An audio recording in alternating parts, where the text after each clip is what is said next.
government, National Assembly of Senators, members of the government,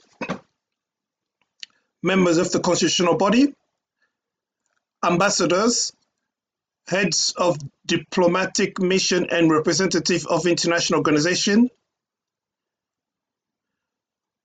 President of the Provincial Assembly of Kinshasa, Governor of the City of Kinshasa, distinguished journalists and media professionals, distinguished guests, ladies and gentlemen. It is with great emotion and deep respect for the role you play in our society that I take the floor in my capacity as a guarantor of the proper functioning of institution at the national celebration of the 32nd World Press Freedom Day. Celebrated every 3rd of May is a time of reflection, evaluation, commitment and solidarity with you. Journalists who bear the heavy and noble responsibility of informing, enlightening, and defending the truth, sometimes at the risk of your own lives. First and foremost, I would like to pay tribute to the memory of your colleagues who have lost their lives in the exercise of their profession. Their silent heroism, exemplary integrity, and tireless quest for truth enrich our collective conscience and strengthen our common duty of expression.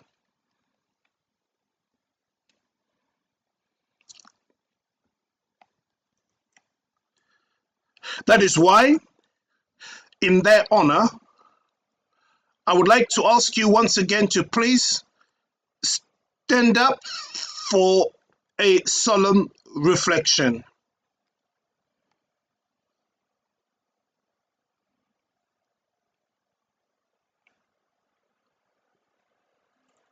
Thank you.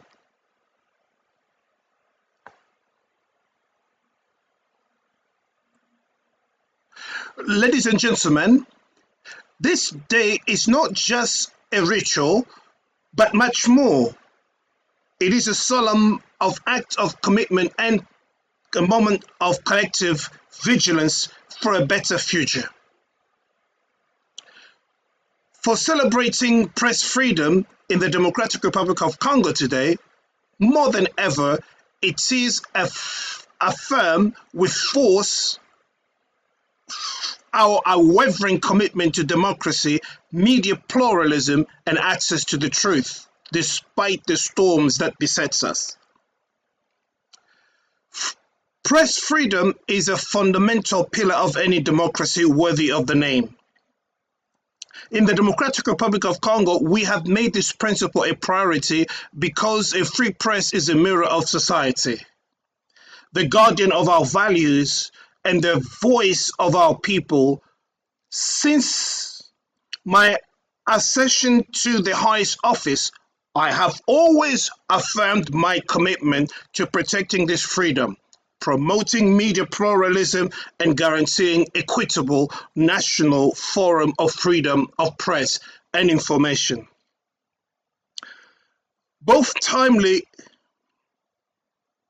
The theme chosen for this year's National Forum of Freedom of the Press and Information is both timely and highly relevant.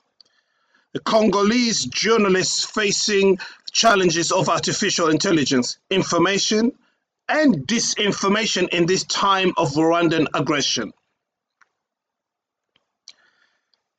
Never has information circulated so quickly. Never has disinformation been so pernicious. And never has the line between the two been so blurred. As our country faces brutal external aggression that violates our sovereignty, it must be simultaneously confronts another, more insidious war, one of manipulation, propaganda, and the distortion of truth. This information war, in which the truth is systematically targeted, it is exacerbated by the menace of disruptive technology such as artificial intelligence, which are profoundly changing the way in which information is produced and disseminated on social media.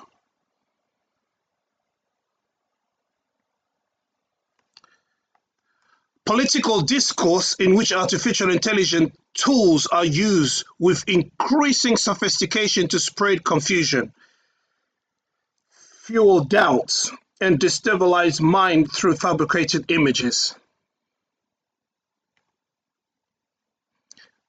Artificial intelligence is undoubtedly a technological revolution that is transforming our world at breakneck speed, offering extraordinary opportunities for the media, tools for analyzing complex data, producing content quickly and reaching a wider audience, but it also carries a major risk, not least that of disinformation.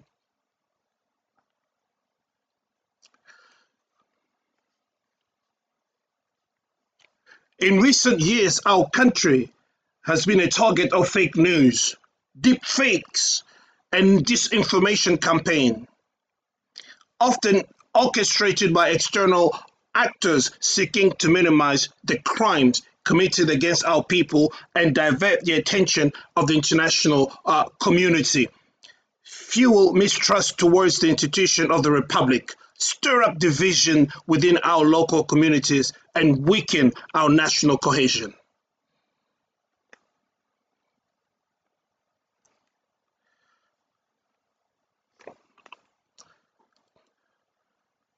To illustrate my point, I cannot ignore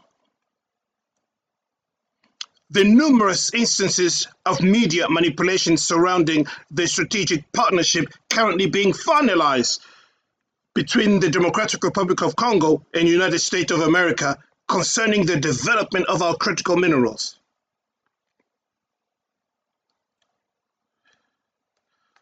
Some statements sometimes relayed without verification by part of the press wrongly refer to an alleged sell-off of our natural resources.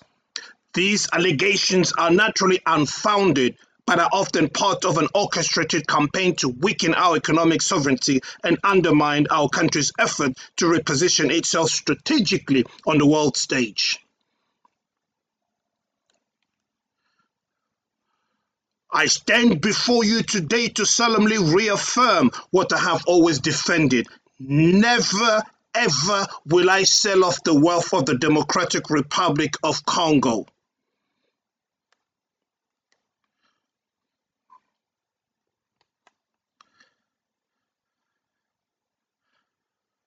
I have sworn this oath before the nation, and I will keep it to the end. I therefore appeal to the conscience of journalists in such sensitive contexts. Your responsibility is immense. Always cross-check your sources, stay close to the official information channels, and never, even unintentionally, become a mouthpiece for the enemies of the country.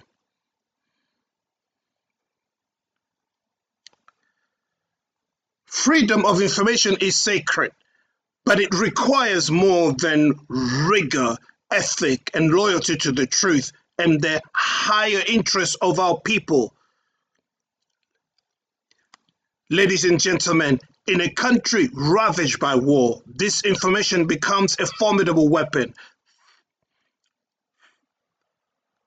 Faced with this, what can Congolese journalists do?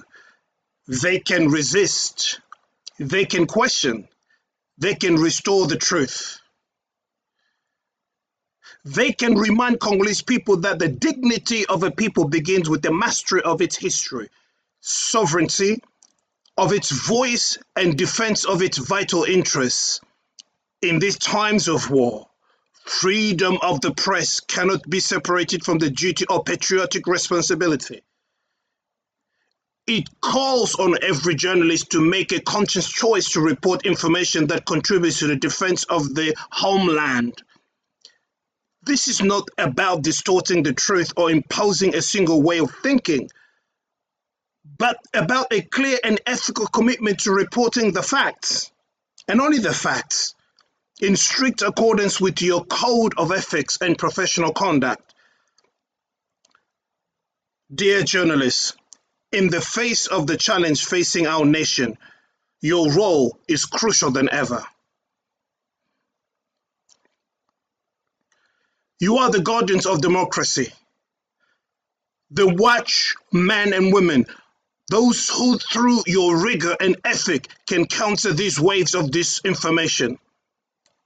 Above all, you are the guardians of hope, the hope of a free, informed and upright Congo. Today, I make a solemn appeal to you. Be the guardian of our collective memory. In dark days, it is your pen, your microphone, your image that can open the path to light, documents the facts, give a voice to the victims, and refuse to give in to fear or manipulation.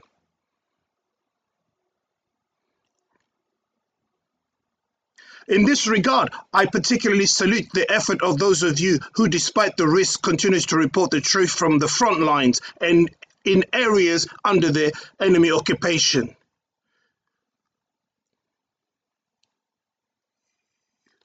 Your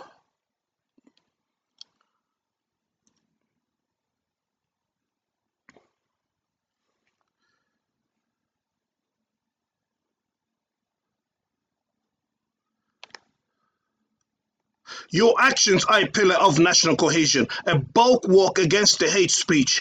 They are a peaceful but powerful weapon against the imperialist ambition of those who want to turn our country into a field of ruin and lies.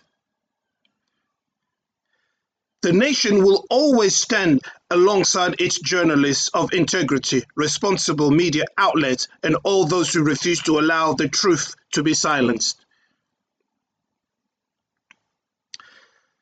I'm sincerely delighted to see that beyond the facts and beyond the current challenges, you remain fully committed to the spirit of legal and regulatory reforms aimed at cleaning up our media landscape.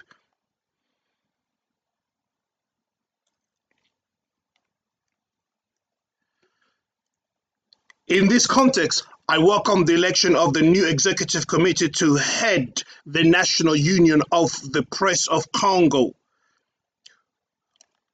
which is now called upon to play a decisive role in restoring order and professional rigor within the media sector. I also welcome the drafting of regulation to ensure the effective implementation of the provision contained in the law decree number 23009 of 13th March 23.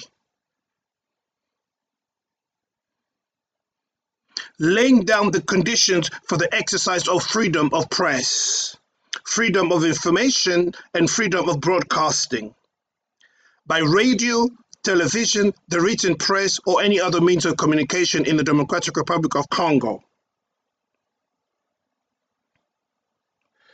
Among the major advances introduced by this law decree, I would like to highlight the clarification of the definition of professional journalist and press company, the official recognition of community and associative online media,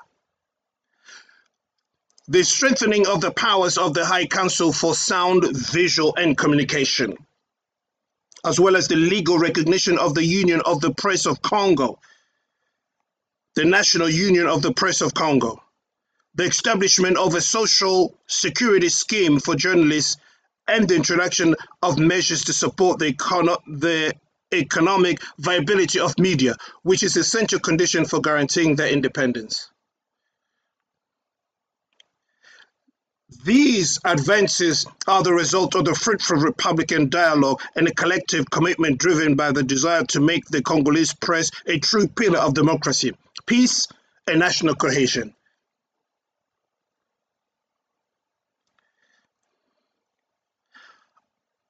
I call on all stakeholders to continue the momentum of the reform initiated since I took office. Let us work together to ensure that it bears even more fruit in the service of a truly free, independent, ethical, and professional press that respect the rules of professional conduct, good morals, and the laws of the Republic. It is our collective responsibility to consolidate our achievement, deepen the reforms undertaken, and strengthen our common resilience. For it is in this way that we will succeed in guaranteeing a free, secure, and responsible media environment in the long term, a true foundation for truth, justice, and democracy in the Republic of Congo.